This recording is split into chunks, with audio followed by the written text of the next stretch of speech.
তাদের উদ্দেশ্য কি? তাদের উদ্দেশ্য আসিফ নাহিদ যাতে সচিবালয়ে অফিস না করতে পারে, তারা বাইরে অফিস করুক। এই জন্য গতকালকে আমি দেখলাম কোনো একটা জায়গায় বোধহয় আসিফ এবং নাহিদকে ওই কি বলে আপনার সিটি কর্পোরেশন ভবন কিংবা অধিদপ্তরগুলোতে বসার বোধহয় এরকম একটা আলোচনা হচ্ছে। অফিস ভেরি ভেরি ডেঞ্জারাস, বিপজ্জনক। আমরা আসিফ এবং নাহিদকে বলেছি সচিবালয়ে প্রয়োজনে তোমরা অন্য কোনো দপ্তরে গিয়ে বসো, না হলে ব্রান্দায় বসো, মাঠে বসো, সেখান থেকে অফিস করো, তারপরে সচিবালয় ছাড়া যাবে না। এক বিন্দু পরিমাণ সচিবালয়ের বাইরে যাওয়া যাবে না, কারণ এরা পরিকল্পিতভাবে তাদেরকে সচিবালয় থেকে বের করে দিয়ে তারা তাদের সেই ভারতীয় এজেন্ডা বাস্তবায়নের চিন্তা করছে। সচিবালয়ের আগুন নিয়ে গণমাধ্যমে আসছে বৈদ্যুতিক শর্ট সার্কিট থেকে আগুন লেগেছে, বিষয়টিকে আপনি কিভাবে দেখছেন? এটি আমরা একবারেই পরিষ্কার করে বলছি, এই আন্দোলনটি পরিকল্পিত। কিন্তু সরকারের তদন্ত কমিটির যে রিপোর্ট, এই রিপোর্টে আমরা হতাশ তাদের বক্তব্যে। বৈদ্যুতিক শর্ট সার্কিট থেকে আগুন লাগলে আগুনটা একই সময় একই বিল্ডিংয়ের দুই জায়গায় এইভাবে লাগার কথা না, এটা বাহ্যিকভাবে যারা দেখে তারাও মনে করে। এবং তারা বেশ কিছু সিসিটিভির ফুটেজ মিডিয়াতে দিয়েছেন গণমাধ্যমে, সেগুলো অনেক কাটপিস করা, পুরোটা আমরা পাইনি, কাটপিস করেই সেগুলো তারা ছেড়েছে। আমরা আসলে এখান থেকে সঠিক তথ্যগুলো পাচ্ছি না। তবে যেটি আমরা জানি, বিভিন্ন সোর্স থেকেও আমরা এই তথ্যগুলো পেয়েছি, এই আগুনটি পরিকল্পিতভাবে লাগানো হয়েছে। বিশেষ করে আসিফ এবং নাহিদ তাদের যে অফিস বা দপ্তর ওই বিল্ডিংয়ে, এবং তারা যেখানে বসে ঠিক সেই দুটো জায়গাকে টার্গেট করে তারা এই আগুনটি দিয়েছে। কারণটি হচ্ছে আসিফ এবং নাহিদ এরা তরুণ, এদের ভুল থাকতে পারে, ত্রুটি থাকতে পারে, কিন্তু এদের ভিতরে একটা স্পিরিট আছে, উদ্যম আছে। নতুন বাংলাদেশ বিনির্মাণে এদের মধ্যে একটা প্রচণ্ড রকম সাহস, উদ্দীপনা আছে।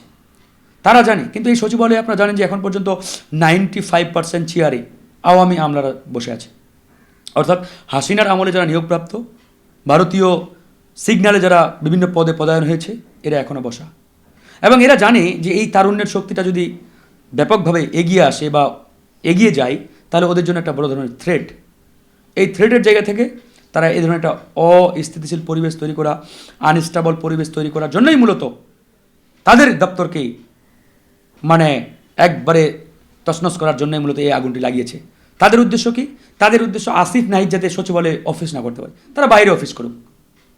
এই জন্য গতকালকে আমি দেখলাম কোনো একটা জায়গায় বোধহয় আসিফ এবং নাহিদকে ওই কি বলে আপনার সিটি কর্পোরেশন ভবন কিংবা অধিদপ্তরগুলোতে বসার বোধহয় এরকম একটা আলোচনা হচ্ছে। অফিস ভেরি ভেরি ডেঞ্জারাস, বিপজ্জনক। আমরা আসিফ এবং নাহিদকে বলেছি সচিবালয়ে প্রয়োজনে তোমরা অন্য কোনো দপ্তরে গিয়ে বসো, না হলে ব্রান্দায় বসো, মাঠে বসো, সেখান থেকে অফিস করো, তারপরে সচিবালয় ছাড়া যাবে না। এক বিন্দু পরিমাণ সচিবালয়ের বাইরে যাওয়া যাবে না, কারণ এরা পরিকল্পিতভাবে তাদেরকে সচিবালয় থেকে বের করে দিয়ে তারা তাদের সেই ভারতীয় এজেন্ডা বাস্তবায়নের চিন্তা করছে।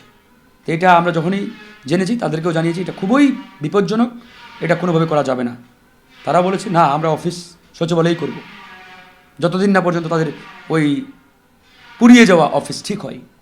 এই হচ্ছে অবস্থা। এই আগুন কোনোভাবেই স্বাভাবিক কোনো আগুন নয়, এটি পরিকল্পিত, এবং আমি মনে করি ভারতীয় সিগন্যালেই এই আগুনটি লাগানো হয়েছে। আপনি দেখেন ওই সমসাময়িক সময়ে বেশ কিছু ঘটনা ঘটেছে। আপনার ওই মেঘনা নদীতে একটি জাহাজে 7 জন মানুষকে কুপিয়ে হত্যা করা হয়েছে। এটা জলদস্যুদের কাজ না?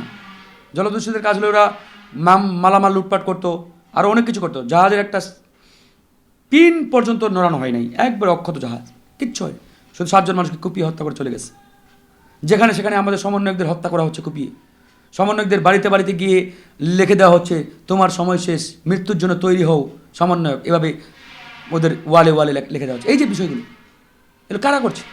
ভারতীয় সিগন্যালে এই এই এই সন্ত্রাসীরাই করছে, এবং তারা করার সাহস পাচ্ছে এই সরকারের নানান দুর্বলতার কারণে।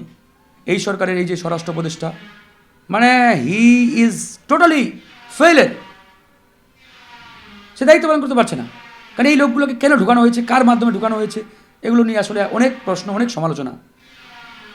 এই জন্য আমরা বলেছিলাম ইউনূস স্যার আমাদের জন্য একবারে দরকার এই মুহূর্তে বাংলাদেশের জন্য, কিন্তু তার এই উপদেষ্টা পরিষদের অনেক উপদেষ্টা একবারেই আনফিট, দেশ পরিচালনায় কোনো অভিজ্ঞতা নেই, দক্ষতা নেই, কোনো কিছুই নেই। এই মানুষগুলোর কারণে আমি মনে করি বাংলাদেশের আজকের যে সংকট, যে সমস্যাগুলো তৈরি হচ্ছে, তাদের কারণেই। এবং ইউনূস সরকারকে ফেইলিওর করার জন্য, ব্যর্থ করার জন্য তার উপদেষ্টা পরিষদের কতিপয় উপদেষ্টাই যথেষ্ট। তাদের কারণে এগুলো হচ্ছে, কাজ করতে পারছে না। আইন শৃঙ্খলা পরিস্থিতি দেখেন, আওয়ামী লীগের কয়জন গ্রেপ্তার হয়েছে এখন পর্যন্ত? 2 ভাগও হবে না। আর তারা বহাল তবিয়তে ঘুরে বেড়াচ্ছে গ্রামে গঞ্জে। এখন আওয়ামী সন্ত্রাসীরা বুক ফুলিয়ে চলছে, জনগণকে আবারও হুমকি দিচ্ছে। অথচ 2 মাস আগে এরা গর্তে লুকিয়েছিল, পালিয়ে গিয়েছে, কারণ তাদেরকে গ্রেপ্তার করা হচ্ছে। বড় বড় খুনিরা বাইরে ঘুরে বেড়াচ্ছে। তো এই জায়গায় সরকারকে তৎপর হতে হবে, একে শক্ত হতে হবে, না হলে কিন্তু সামনে আরও জটিলতা, আরও সংকট বাড়বে। ঢাকামুখী ছাত্রদের গাড়ি বহরে হামলায় চোখে পড়ার মতো সরকারের পক্ষ থেকে কোনো পদক্ষেপ আমরা দেখি নাই, কেন এমন হলো? ওই বললাম যে সরকারের দায়িত্বশীল যে উপদেষ্টা যারা, তারা আসলে যথাযথভাবে কাজ করতে পারছেন না বা ফাংশন করছেন না, বিকজ তাদের অভিজ্ঞতা এবং তাদের এক্সপিরিয়েন্স, দেশ পরিচালনায় দক্ষতা না থাকার কারণে। স্বরাষ্ট্র উপদেষ্টা তিনি আর্মির একজন জেনারেল হতে পারেন, বাট একটা রাষ্ট্রযন্ত্র কীভাবে চালাতে হয় সেই অভিজ্ঞতা খুব একটা কিন্তু তাদের নেই। এই জায়গায় আমি মনে করি তরুণরা দায়িত্বে আসলে একবারে এই বাংলাদেশকে খুব দ্রুত নিয়ন্ত্রণে আনতে পারতেন। তরুণদের মধ্যে একটা স্পিরিট আছে, উদ্যম আছে, তারা এই কাজগুলো খুব সহজে করতে পারে, সাহসিকতার সাথে করতে পারে, যেটা একজন এ ধরনের মানুষ করতে পারেন না। আমাদের বৈষম্য বিরোধী আন্দোলনের ভাইদের গাড়ি ভরে বিভিন্ন জায়গায় হামলা হয়েছে, অনেক ছাত্র রক্তাক্ত হয়েছে, আমরা দেখেছি। এটা অত্যন্ত প্যাথেটিক, আমাদের ব্যথিত করেছে। এই হামলা কারা করেছে সেগুলো আমরা জানি, গণমাধ্যমে আসছে, কিন্তু সরকারের পক্ষ থেকে যথাযথ উদ্যোগ কিংবা পদক্ষেপ আমরা দেখছি না। যারা হামলা করেছে তাদেরকে গ্রেপ্তার করা, তাদের বিরুদ্ধে অ্যাকশনে যাওয়া, এই বিষয়গুলো আমরা দেখছি। আমরা সরকারকে বলেছি, দায়িত্বশীলদের, যে আপনারা এই বিষয়গুলো যদি শক্তভাবে হ্যান্ডেল করতে না পারেন, যথাযথ পদক্ষেপ না নিতে পারেন, তাহলে কিন্তু আমরাও কথা বলবো, আমরা কিন্তু রাজপথে এ বিষয়ে প্রয়োজনে আন্দোলনে নামবো। এইভাবে তো চলতে পারে না। এখন তো আওয়ামী দুঃশাসনকাল চলছে না। এই বিপ্লব করে এখন যদি মানুষ এই আক্রমণের শিকার হয়, নির্যাতনের শিকার হয়, এটা তো আনঅ্যাকসেপ্টেবল, কোনোভাবেই এটা অ্যাকসেপ্ট করা যাচ্ছে না। যাই হোক, তারা চেষ্টা করছে, বলছে, দেখি তারা কী উদ্যোগ নেই বা পদক্ষেপ নেই। সেনাবাহিনীকে রাজনীতিতে হস্তক্ষেপ করতে দেবেন না, আপনি কি বলবেন? সেনাপ্রধান জেনারেল ওয়াকারুজ্জামান প্রথম আলোতে একটি সাক্ষাৎকার দিয়েছেন, অনেক বড় সাক্ষাৎকার, সেটি দেখলাম। এবং তিনি বক্তব্যে বলেছেন যে তার বাহিনীকে, অর্থাৎ সেনাবাহিনীকে সে কখনোই রাজনীতিতে ইনভলভ করবেন না এবং হস্তক্ষেপ করতেও দেবেন না। আমি মনে করি এটা অত্যন্ত বলিষ্ঠ একটি পদক্ষেপ এবং তিনি সাহসিকতার পরিচয় দিয়েছেন। জেনারেল ওয়াকারুজ্জামান, আমি মনে করি এই বিপ্লবের শেষ সময়ে তার যে সাহসী পদক্ষেপ, সিদ্ধান্ত, এটি বাংলাদেশের জন্য একটা বড় ধরনের, মানে আসলে কি বলবো, মানে এটা না হলে আসলে আমরা আরও বিপদে পড়তাম। সেনাবাহিনী যদি ওই সময় বলতো আমরা হাসিনার সাথে আছি, তাহলে তো আসলে আমাদের এই বিপ্লব হতো কিনা আল্লাহ একমাত্র জানেন, আল্লাহ ছাড়া কেউ জানে না। তার যে সিদ্ধান্ত, সেই সিদ্ধান্তের কারণেই তো আসলে এটা সম্ভব হয়েছে অনেকাংশেই। এবং তার যে কর্মকাণ্ড, সেই কর্মকাণ্ডে আমরা সন্তুষ্ট। এবং তিনি এখন পর্যন্ত তার বাহিনীকে যেভাবে পেশাগত দায়িত্ব থেকে বা পেশাগত জায়গা থেকে রেখেছেন এবং এগিয়ে নিচ্ছেন, এটা আসলেই আমাদের জন্য এবং এই বাংলাদেশের জন্য একটা গর্বের বিষয়। বিশেষ করে জেনারেল ওয়াকারুজ্জামানের যে রোল এই আন্দোলন সংগ্রামে এবং এই বিপ্লব পরবর্তী বাংলাদেশে আইন শৃঙ্খলা রক্ষা থেকে শুরু করে সামগ্রিক বিষয়ে বাংলাদেশকে একটা স্টেবল জায়গায় নিয়ে যাওয়ার জন্য অত্যন্ত একটা মানে গ্রেট রোল তিনি প্লে করেছেন। এটা আমাদের জন্য একটা গর্বের বিষয়। তো সেই জায়গাতে আমরা মনে করি জেনারেল ওয়াকারুজ্জামান সত্যিকার অর্থেই এখন দেশপ্রেমের পরিচয় দিচ্ছেন। তার ভিতরে দেশপ্রেম আছে, সততা আছে এবং রাজনীতিতে হস্তক্ষেপ না করতে দেওয়ার যে একটা সাহসী সিদ্ধান্ত, এটাকে আমরা স্যালুট জানাই, আমরা ওনাকে স্যালুট জানাই এবং ওনার কারণেই এটি সম্ভব হয়েছে। আপনি জানেন যে এই ধরনের বড় বিপ্লব বা অভ্যুত্থান অতীতে যখনই হয়েছে, এরপরে কিন্তু পাল্টা কু, মানে আপনার প্রতি বিপ্লব, এরকম নানান ঘটনা কিন্তু সেকেন্ডের মধ্যে ঘটে গেছে অসংখ্যবার। সেই জায়গা থেকে এবারে কিন্তু সেই দিকে আমরা যাই নাই বা সেটা হয় নাই। কেন হয় নাই? আমি মনে করি সেই কৃতিত্ব আমাদের জেনারেল ওয়াকারুজ্জামান অর্থাৎ আমাদের সেনাপ্রধানকে দিতে হবে। তার সাহসিকতার কারণেই এটি সম্ভব হয়েছে। তিনি এই বাহিনীটিকে পেশাগত জায়গায় রেখেছেন, রাজনীতিতে কোনোভাবে ইনভলভ করেন নাই। যাই হোক, ওনার এই অবদান বা ওনার এই সাহসিকতা, ওনার এই যে গ্রেট রোল প্লে করা, এটার জন্য আমরা গর্বিত, বাংলাদেশের মানুষ গর্বিত, বাংলাদেশের জনগণ গর্বিত। আমরা সম্মিলিতভাবে ওনাকে ধন্যবাদ জানাই, স্যালুট জানাই।